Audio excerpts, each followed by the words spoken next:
Welcome to PS news. ముందుగా headlines చూద్దాం. హైదరాబాద్ లో ఉబేర్ విస్తరణపై సీఎం రేవంత్ తో చర్చలు. ఫ్యూచర్ సిటీలో కార్పొరేట్ ఆఫీసుపై ఉబేర్ ఆసక్తి. మల్టీలెవెల్ పార్కింగ్లపై ఉబేర్ కు సీఎం సూచనలు. ఉబేర్ విస్తరణకు పూర్తి సహకారం ఇస్తామన్న సీఎం.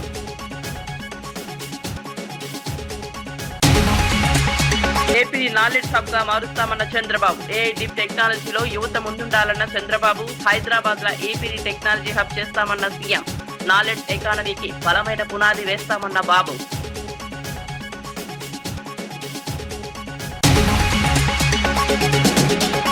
తెనాలి అగ్ని ప్రమాదంపై మంత్రి మనోహర్ ఆవేదన. ఫైర్ ఇంజిన్ ఆలస్యంతో ప్రమాద తీవ్రత పెరిగిందన్న నిర్వాహకులు. అగ్నిమాపక వ్యవస్థను బలోపేతం చేయాలన్న మంత్రి. బాధితులకు ప్రభుత్వం అండగా ఉంటుందన్న మనోహర్.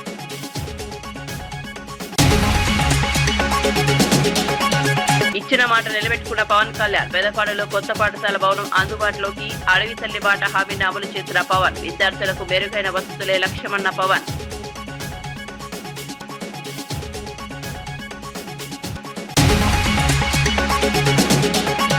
సామాన్యుల పొదుపుపై మోదీ వ్యాఖ్యలు విడ్డూరమన్న మహేష్. పెట్రోల్ ధరలతో ప్రజల నుండి వీచారన్న మహేష్. వ్యక్తిగత విమర్శలతో రాజకీయాలు దిగజారుతున్నాయని వెల్లడి. తెలంగాణ అభివృద్ధికి ప్రభుత్వం కట్టుబడి ఉందని వ్యాఖ్య. ఇక వార్త వివరాల్లోకి వెళ్తే, ముఖ్యమంత్రి రేవంత్ రెడ్డితో ఉబేర్ సంస్థ సీఈఓ దారా కోగ్రోషాహి జూబ్లీహిల్స్ నివాసంలో భేటీ అయ్యారు. సమావేశంలో Uber chief business officer Madhu Kannan, Uber India president Prabhjit Singh, chief technology officer Praveen నిప్పల్లినాగా పాల్గొన్నారు. హైదరాబాద్ లో ఉబేర్ సెంటర్ ఆఫ్ ఎక్సలెన్స్ ను మరింత విస్తరించినట్లు సీఈఓ తెలిపారు. అమెరికా వెలుపల ఏర్పాటు చేసిన తొలి సెంటర్ ఇదేనని, ప్రస్తుతం 600 మంది ఇంజనీర్లు పనిచేస్తున్నారని వివరించారు. ఫ్యూచర్ సిటీలో కార్పొరేట్ ఆఫీస్ నిర్మాణంపై కూడా ఆసక్తి చూపించారు. దేశంలోని ప్రధాన నగరాల్లో పార్కింగ్ సమస్యలను సీఎం ప్రస్తావిస్తూ మల్టీలెవెల్ పార్కింగ్ సెంటర్ల ఏర్పాటు పరిశీలించాలని సూచించారు. ఈ అంశంపై సమగ్ర అధ్యయనం చేస్తామని ఉబేర్ ప్రతినిధులు తెలిపారు. వ్యాపార విస్తరణకు రాష్ట్ర ప్రభుత్వం పూర్తి సహకారం అందిస్తుందని సీఎం హామీ ఇచ్చారు.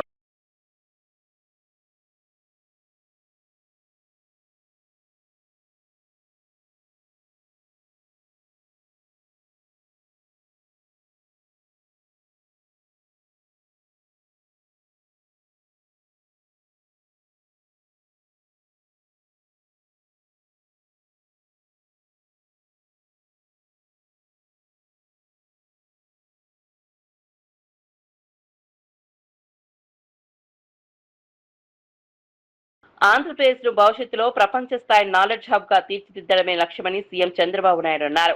సమాజంలో మార్పు రావాలంటే విద్య, సాంకేతికత కీలకమని పేర్కొన్నారు.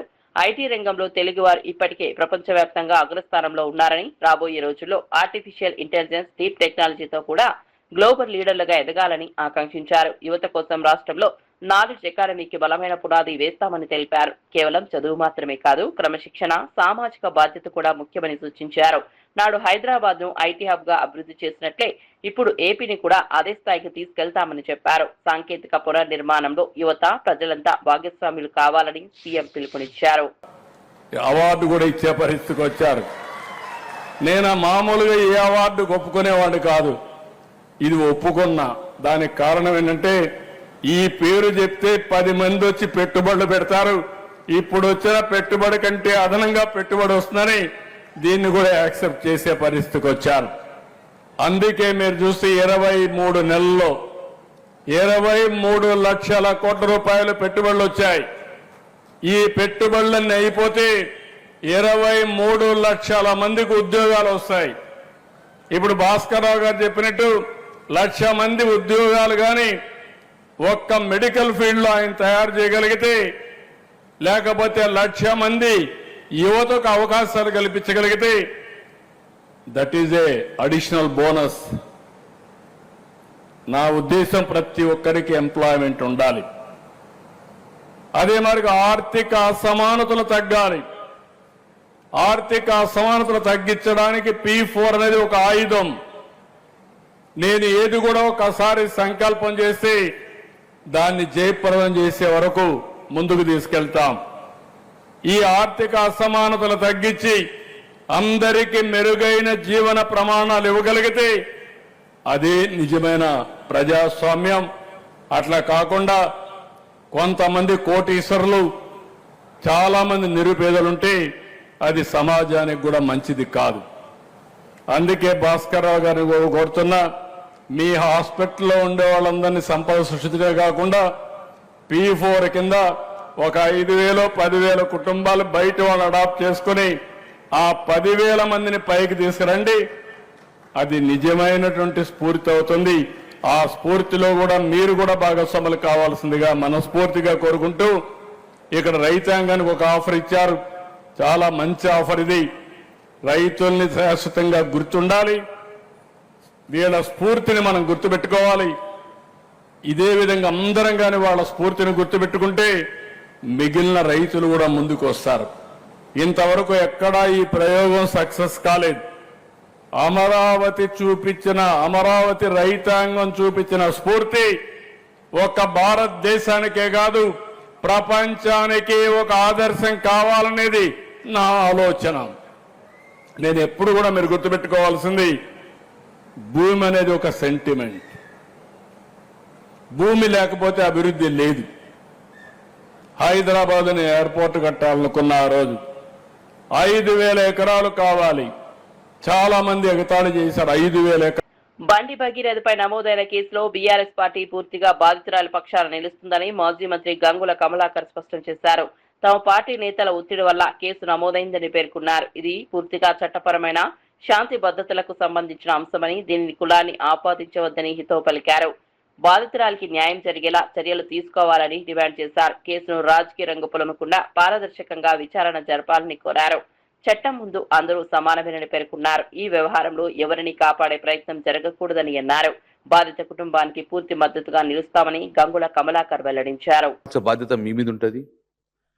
సో ఈ కేసుకు పూర్తిగా సహకరించి నిన్న మీరు ఇచ్చిన స్టేట్మెంట్ కరీంనగర్లో నా కొడుకైనా పర్లేదు ఎవరైనా కానీ తప్పు చేసి శిక్షిస్తున్నారు, దాన్ని సాగసిస్తూ ఇప్పటికైనా చట్టానికి మీరు సహకరించమని కోరుతూ నిన్న కూడా ఒక వ్యాఖ్యలు చేశారు. ఇందులో ఎవరెవరైతే కుట్ర పన్నారో వారందరూ కూడా అంతు చూస్తా అని ఒక బెదిరింపు ధోరణిలో మీరు చెప్పడం అనేది దాన్ని పూర్తిగా ఖండిస్తున్నాము. ఇలాంటి మానుకోండి. ఎవరిని బెదిరిస్తుండ్రు, ఎవరు అంతు చూస్తారు? ఆ బాధితురాలను అంతం చేస్తారా? లేకుంటే ఎవరు మాట్లాడిన రాష్ట్రంలో ఎవరు మాట్లాడినా కూడా అంతం చేసే దిశగా ఈ మాటలు ఒక హోమ్ మినిస్టర్ స్థాయిలో ఇది మీకు మంచిది కాదు. కాబట్టి దీన్ని పూర్తిగా సంపూర్ణంగా మేము ఖండిస్తూ ఇప్పటికైనా మీరు నేను చట్టానికి సహకరిస్తా అని చెప్పారు. చట్టానికి సహకరించండి. ఎవరు దోషాడు వారికి శిక్ష పడే చేస్తాను. కాబట్టి డెఫినెట్గా పోలీసుకు చట్టానికి సంపూర్ణంగా మీరు సహకరించాలని చెప్పేసి మా ఎంపీగా మా రాష్ట్రం యొక్క కేంద్ర మంత్రిగా మీ అందరు కూడా చెప్పడం జరుగుతుంది. ఇప్పటికైనా బీజేపీ పార్టీ పక్షాన కానీ ఇంకెవరైనా కానీ ఇది ఏదో పార్టీలకు సంబంధించిన అంశమని బీఆర్ఎస్ పార్టీ ఒకటే మమ్మల్ని ఇబ్బంది పెడుతున్న దోషి కాదు. ఇది ప్రజా సమస్య. తెలంగాణ ప్రజలందరూ కోరుకొని గొంతెత్తి మాట్లాడిన అంశాన్ని బీఆర్ఎస్ పార్టీ ముందుకు తీసుకెళ్ళింది. ఏ పార్టీ తీసుకెళ్తుందా ఎవరు మాట్లాడతాం ఎట్లే కాదు. కానీ తెలంగాణ రాష్ట్రం తీసుకొచ్చిన పార్టీగా తెలంగాణ ప్రజల బాగోగాలు, తెలంగాణ రాష్ట్ర ప్రజలకు ఏదైనా ఇబ్బంది అయితే ముందుండేది బీఆర్ఎస్ పార్టీ. కాబట్టి ఇది డెఫినెట్గా ప్రజా సమస్య, రాష్ట్ర ప్రజల సమస్య, రాష్ట్ర ప్రజల భద్రత ఇష్యూ కాబట్టి నేను డెఫినెట్గా ముందుకెళ్తాం. కాబట్టి ఇప్పటికైనా రేపు కోర్టు పరిధిలో ఉన్న అంశం కాబట్టి ఇప్పటికైనా చట్టానికి సహకరించే విధంగా బండి సంజయ్ చేయాలని చెప్పేసి మేము కోరుతున్నాం, డిమాండ్ చేస్తున్నాం బీఆర్ఎస్ పార్టీ పక్షాన. అమెరికా అధ్యక్షుడు డొనాల్డ్ ట్రంప్ కీలక సదస్సు కోసం చైనా రాజధాని బీజింగ్ చేరుకున్నారు. ఈ పర్యటనలో ప్రముఖ పారిశ్రామికవేత్త ఎలాన్ మస్క్, ఎరిక్ ట్రంప్, లారా ట్రంప్ కూడా పాల్గొన్నారు. బీజింగ్ క్యాపిటల్ ఇంటర్నేషనల్ ఎయిర్పోర్ట్ లో చైనా ప్రభుత్వం ఘన స్వాగతం పలికింది. అధ్యక్షుడు జిన్పింగ్ తో ట్రంప్ జరిపే సమావేశంలో వాణిజ్యం, సాంకేతికత, అంతర్జాతీయ భద్రత వంటి కీలక అంశాలపై చర్చలు జరగనున్నాయి. ప్రపంచ ఆర్థిక పరిస్థితులు, ద్వైపాక్షిక సంబంధాలపై కూడా ఈ భేటీలో చర్చించే అవకాశం ఉందని విశ్లేషకులు భావిస్తున్నారు. ట్రంప్ పర్యటనకు ప్రపంచవ్యాప్తంగా ప్రాధాన్యత ఏర్పడింది.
విజయవాడలో జరిగిన ఎంఎస్ఈ ఐపీఓ అవగాహన సదస్సులో మంత్రి కొండపల్లి శ్రీనివాస్ కీలక వ్యాఖ్యలు చేశారు. రాష్ట్రంలో 20 లక్షల ఉద్యోగాల కల్పన లక్ష్యంగా ప్రభుత్వం పనిచేస్తోందని తెలిపారు. ఎంఎస్ఎంఈ రంగాన్ని బలోపేతం చేసేందుకు ప్రత్యేక చర్యలు తీసుకుంటున్నామని పేర్కొన్నారు. రాష్ట్రంలో సొంతంగా స్టాక్ ఎక్స్చేంజ్ ఏర్పాటు చేసే ప్రతిపాదనలు సిద్ధమయ్యాయని వెల్లడించారు. దీని ద్వారా చిన్న పరిశ్రమలకు నిధుల సేకరణ సులభమవుతుందని చెప్పారు. పారిశ్రామికవేత్తలకు ప్రోత్సాహం అందించేందుకు కొత్త పథకాలు తీసుకొస్తామని తెలిపారు. మార్చి 25న మరిన్ని పథకాలు ప్రారంభం కానున్నాయని వెల్లడించారు. ఒక చైర్పర్సన్ గా వ్యవహరించి ఎప్పటికప్పుడు అటు ఎంఎస్ఎంఈని అలాగే అదర్ డిపార్ట్మెంట్స్ని గైడ్ చేస్తూ ఈరోజు ఇండస్ట్రీస్ని ఇక్కడ ఆంధ్రప్రదేశ్లో స్థాపించడానికి చాలా సింప్లిఫైడ్ మెకానిజంలో తీసుకున్నటువంటి గౌరవ మంత్రివర్యులు నారా లోకేష్ గారికి ప్రధానంగా ఈవెంట్ రావడానికి నేను వారికి ప్రత్యేకమైన ధన్యవాదాలు తెలియజేసుకుంటూ మరి అలాగే ఈ ఈవెంట్ని ఆంధ్రప్రదేశ్లో స్టాక్ ఎక్స్చేంజ్కి అంటే ఎస్ఎంఈ ఐపీఓస్ని ఎస్టాబ్లిష్ చేయాలి, ఒక అవేర్నెస్ ప్రోగ్రామ్ పెట్టాలి. సుదీర్ఘంగా ఒక 6 నెలల నుంచి నేను ఎప్పటికప్పుడు కృష్ణదేవరావు గారిని ఎప్పుడు ఢిల్లీ వెళ్ళినా కూడా ఆయన టీం నాకు ఎప్పుడు కూడా మాట్లాడుతూ ఉన్నారు. ఒక 1 మంత్ బ్యాక్ ఫోన్ చేసి మనకి ఎన్ఎస్సి సిఇఓ గారు వస్తున్నారు, మన ఆంధ్రప్రదేశ్లో ఒక ఈవెంట్ పెడదాము, ఆ ఈవెంట్ ద్వారా మన ఇండస్ట్రీస్ అందరికీ కూడా ఒక అవేర్నెస్ ప్రోగ్రామ్ పెడదాము. బికాజ్ రీసెంట్గా లాస్ట్ ఇయర్లో ఎంపీ గారు చెప్పినట్టుగా 290 ఎస్ఎంఈ ఐపీఓస్ని ఎస్టాబ్లిష్ చేస్తే సుమారు 10,000 కోట్ల ఫండింగ్ ఎస్ఎంఈస్కి రైజ్ చేయడం జరిగింది. కానీ మన ఆంధ్రప్రదేశ్ నుంచి చాలా లిమిటెడ్గా ఉంది. But వేరేజ్ investment in stock exchange చాలా మంది ఇన్వెస్ట్ చేస్తున్నారు, కానీ మన ఆంధ్రప్రదేశ్ ఆంటర్ప్రినర్స్ ఎస్ఎంఈ యూనిట్స్ ఎవరైతున్నారో దాని అడ్వాంటేజ్ తీసుకోవట్లేదు. సో ఖచ్చితంగా ఇది పబ్లిక్ తెలియజేయాలని ఆయన సుదీర్ఘ ప్రయాణంలో నాకు ఇచ్చినటువంటి సలహా మేరకు ఈవెంట్ పెట్టినందుకు మరి లావు కృష్ణదేవరాయలకు ప్రత్యేకంగా ధన్యవాదాలు తెలియజేసుకుంటూ మరి అలాగే ఒక క్లస్టర్ తీసుకొచ్చి ఒక లార్జ్ ఇండస్ట్రీ తీసుకొచ్చి ఆ లార్జ్ ఇండస్ట్రీస్ అసోసియేటెడ్ గా స్మాల్ ఇండస్ట్రీస్ కూడా పెట్టడం జరుగుతుంది. అంటే ఆ స్మాల్ ఇండస్ట్రీస్ కూడా ఇదే ఎంఎస్ఎంఈ పార్క్స్ లో క్లస్టర్ అప్రోచ్ లో తీసుకువెళ్లి అక్కడ కామన్ ఫెసిలిటీస్ డెవలప్ చేస్తే అక్కడ ఉన్నటువంటి ఇండస్ట్రీస్ ప్రోడక్ట్ మ్యానుఫ్యాక్చరింగ్ కాస్ట్ కూడా రెడ్యూస్ అవుతుంది. ప్రపంచ స్థాయిలో లో కాస్ట్ ఆఫ్ మ్యానుఫ్యాక్చరింగ్ వెళ్తారన్న ఒక ఆలోచనతో ఈరోజు గౌరవ ముఖ్యమంత్రి గారు దాన్ని కార్యరూపం చేస్తున్నారు.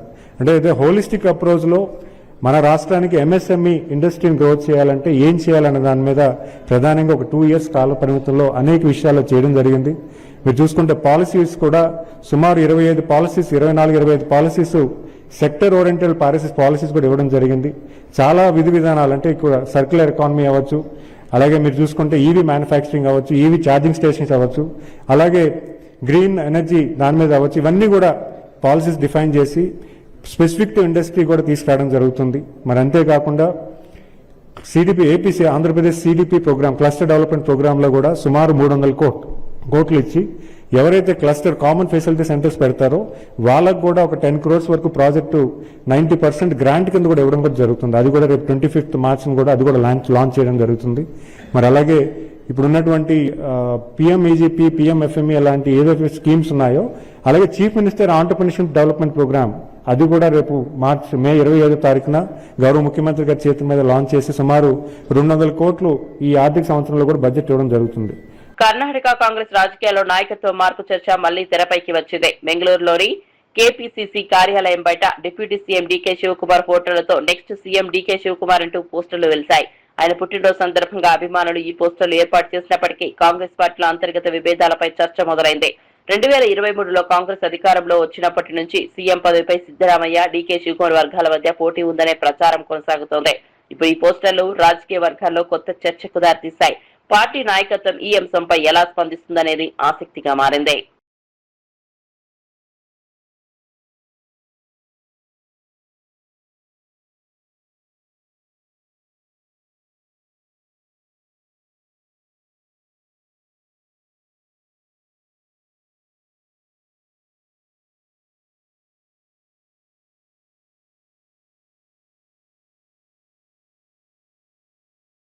నల్గొండ జిల్లా మిర్యాలగూడలో ధాన్యం కొనుగోలు ప్రక్రియపై కలెక్టర్ చంద్రశేఖర్, ఎస్పీ శరత్ చంద్ర ఆకస్మిక తనిఖీలు నిర్వహించారు. ప్రభుత్వ ధాన్యం లారీల అన్లోడింగ్ తీవ్ర జాప్యం జరుగుతుండటంపై అధికారులు ఆగ్రహం వ్యక్తం చేశారు.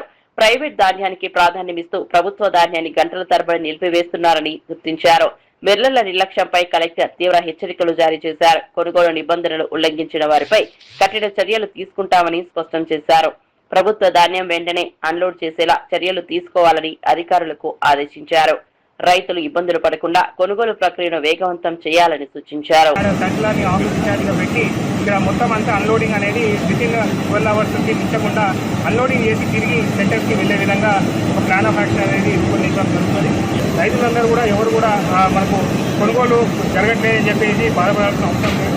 కొనుగోలు వేగవంతం చేయడానికి ప్రభుత్వం కూడా అన్ని రకాలైన ఆదేశాలు జారీ. తెనాలిలో సూర్య స్పర్శ్ వర్క్ షాప్ లో జరిగిన అగ్ని ప్రమాదం బాధాకరమని మంత్రి నాదెండ్ల మనోహర్ అన్నారు. ఘటనా స్థలాన్ని సందర్శించిన ఆయన ప్రమాదానికి గల కారణాలపై ఆరా తీశారు. ఫైర్ ఇంజిన్ సమయానికి రాకపోవడం వల్లే ప్రమాద తీవ్రత పెరిగిందని నిర్వాహకులు కాటూరి వెంకటేశ్వరరావు, రవిచంద్ర వివరించారు. అత్యవసర సేవల స్పందనపై ఇప్పుడు ప్రశ్నలు తలెత్తుతున్నాయి. భవిష్యత్తులో ఇలాంటి ఘటనలు జరగకుండా చర్యలు తీసుకోవాలని మంత్రి అధికారులను ఆదేశించారు. అగ్నిమాపక వ్యవస్థను మరింత బలోపేతం చేయాల్సిన అవసరం ఉందన్నారు. బాధితులకు ప్రభుత్వం అండగా ఉంటుందని హామీ ఇచ్చారు. ప్రమాదంపై పూర్తి నివేదిక సమర్పించాలని అధికారులను మంత్రి ఆదేశించారు. అది ఖచ్చితంగా మనకి తెనాలి పట్టణంలోనే పర్మనెంట్ గా ప్లేస్ అయ్యేటట్టు అటు ఇటు తిరగకుండా మనకి అందుబాటులో ఉండే విధంగా తప్పకుండా ఇమీడియట్ గా చర్యలు తీసుకుని మంత్రి గారితో కూడా నేను మాట్లాడి అటువంటి ఇబ్బంది కలగకుండా మన ఎవరికి కూడా ఈ ప్రాంతంలో సురక్షితంగా తీసుకోవాల్సిన చర్యలు ప్రభుత్వం నుంచి మేము తీసుకుంటాం. 7:45కి ఆ టైంలో ఫోన్ వచ్చింది, చుట్టుపక్కల ఏదో మీ షాప్లో ఏదో పొగొస్తుంది, ఏదో మంటలు తగ్గుతున్నట్టున్నాయని. వెంటనే మేము మా అబ్బాయి ఇంకా మా వర్కర్స్ కూడా అందరూ ఇక్కడ రావడం జరిగితే అప్పటికే ఫైర్ ఎక్కువైంది. అయితే ఎమ్మటే ఫైర్ ఇంజిన్కి ఫోన్ చేయడం జరిగింది. ఇది కనుక సకాలంలో వచ్చింటే మాకు ఇంత నష్టం జరిగేది కాదు. ఎందుకంటే 8 గంటలకి మేము ఫైర్ ఇంజిన్ ఫోన్ చేస్తే 9:30కి వచ్చింది. మరి 1.5 అవర్ జరిగింది కాబట్టి దాదాపు జరగాల్సిన నష్టం అంతా జరిగిపోయింది. ఇప్పుడు ఫైర్ ఇంజిన్ లోటే మాకు ఎక్కువగా కనిపించింది. దాదాపు 30 లక్షల రూపాయల పైన తెలుగు నష్టం వాటిల్ని అనుకుంటున్నాం. అల్లూరు జిల్లా పెదపాడులో పాఠశాల భవనం నిర్మిస్తామని ఇచ్చిన హామీని ఉప ముఖ్యమంత్రి పవన్ కళ్యాణ్ నిలబెట్టుకున్నారు. 15,50,000 వ్యయంతో నిర్మించిన కొత్త పాఠశాల భవనం అందుబాటులోకి వచ్చినట్లు వెల్లడించారు. గతేడాది అడవి తల్లి బాట కార్యక్రమంలో పాల్గొన్న పవన్ గ్రామంలోని శిథిలావస్థలో ఉన్న పాఠశాలను పరిశీలించారు. అప్పట్లో ఉపాధ్యాయుడు రంగయ్య కొత్త భవనం అవసరాన్ని వివరించగా సభా వేదికపైనే నిర్మిస్తామని హామీ ఇచ్చారు. ఇప్పుడు ఈ హామీ అమలవడంతో గ్రామస్తులు ఆనందం వ్యక్తం చేస్తున్నారు. విద్యార్థులకు మెరుగైన వస్తువులు కల్పించడమే లక్ష్యమని పవన్ తెలిపారు. గ్రామ అభివృద్ధి కోసం ప్రభుత్వం కట్టుబడి ఉందన్నారు. పవన్ కళ్యాణ్ కు గ్రామస్తులు కృతజ్ఞతలు తెలిపారు. శ్రీమతి మ్యాగీ గారు కొన్ని గ్రామ సమస్యలను దృష్టికి తీసుకొచ్చారు. అలాగే ప్రైమరీ స్కూల్లో పెదపాడు టీచర్ రంగయ్య గారు ప్రత్యేకించి పిల్లలకి ఎలా పాఠాలు చెప్తారో చాలా అద్భుతంగా చేశారు. అలాగే వర్షాలు పడుతున్న సమయంలో మాకు స్కూల్కి నీళ్లు గారిపోతున్నాయి. వెంటనే అతి సమీపంలోనే అంటే వెంటనే 12 పనులు అడిగారు. 12 పనులని మంజూరు చేశాం. రొయ్యల ఫీడ్ ధరలను ఏకపక్షంగా పెంచడంపై మంత్రి అచ్చెన్నాయుడు ఆగ్రహం వ్యక్తం చేయడంతో ఫీడ్ తయారీ సంస్థలు వెనక్కు తగ్గాయి.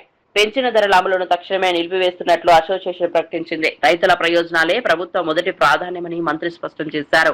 ఈ నెల 15న రైతులు, అధికారులు ఫీడ్ సంస్థలతో ఉమ్మడి సమావేశం నిర్వహించి తుది నిర్ణయం తీసుకోనున్నట్లు తెలిపారు. ధరల పెంపుతో ఆక్వా రైతులు తీవ్ర ఇబ్బందులు ఎదుర్కొంటున్నారని పేర్కొన్నారు. రైతులపై అదనపు భారం పడకుండా ప్రభుత్వం చర్యలు తీసుకుంటోందన్నారు. ఫీడ్ కంపెనీలు కూడా రైతుల పరిస్థితిని అర్థం చేసుకోవాలని సూచించారు. రాష్ట్రంలో ఆక్వా రంగ అభివృద్ధికి ప్రభుత్వం కట్టుబడి ఉందని మంత్రి తెలిపారు.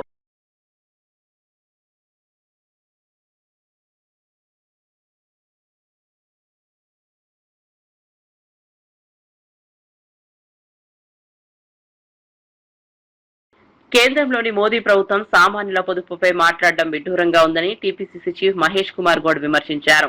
అంతర్జాతీయ మార్కెట్లో క్రూడ్ ఆయిల్ ధరలు తగ్గినా దేశంలో పెట్రోల్ ధరలు నిలిపించి ప్రజల నడ్డి విరిచాయని మండిపడ్డారు. సామాన్యులపై ఆర్థిక భారం పెరుగుతుండగా కేంద్రం ప్రజలకు ఉపశమనం కల్పించడంలో విఫలమైందన్నారు. ముఖ్యమంత్రి రేవంత్ రెడ్డిపై బీఆర్ఎస్ నేత కేటీఆర్ వాడుతున్న భాష అభ్యంతరకరమని పేర్కొన్నారు. సోషల్ మీడియాలో అసభ్యకర పోస్టులు పెడుతూ రాజకీయాలను దిగజారుస్తున్నారని ఆరోపించారు. ప్రజా సమస్యలపై చర్చించకుండా వ్యక్తిగత విమర్శలకు దిగడం సరికాదన్నారు. తెలంగాణ అభివృద్ధికి కాంగ్రెస్ ప్రభుత్వం కట్టుబడి ఉందని మహేష్ కుమార్ గౌడ్ స్పష్టం చేశారు. పెద్ద సినిమాల విడుదల విషయంలో ఎలాంటి సమస్యలు రాకుండా చూసుకుని ఇప్పుడు తమ సినిమా రిలీజ్ సమయంలోనే పర్సెంటేజీల వివాదాన్ని తెరపైకి తీసుకురావడం వెనుక ఉద్దేశం ఏమిటని నిర్మాత రవిశంకర్ ప్రశ్నించారు. నిజంగా పర్సంటేజీ విధానాన్ని మార్చాలనే ఆలోచన ఉంటే మీ సినిమాల సమయంలోనే అమలు చేసి ఆదర్శంగా నిలవాల్సిందిగా వ్యాఖ్యానించారు. అలా చేసి ఉంటే ఫిలిం నగర్ లో మీకు విగ్రహం కూడా కట్టించే వాళ్ళమని సెటైర్లు వేశారు. తమ సినిమా విడుదల సమయానికే కావాలన్న ఈ అంశాన్ని పెద్దది చేసి వివాదాన్ని రగిలించే ప్రయత్నం జరుగుతోందని ఆరోపించారు. ఇండస్ట్రీలో సమాన న్యాయం ఉండాలని, చిన్న సినిమాలను ఇబ్బంది పెట్టే విధంగా వ్యవహరించడం సరికాదన్నారు. నిర్మాతల సమస్యలను చర్చల ద్వారా పరిష్కరించుకోవాలని సూచించారు.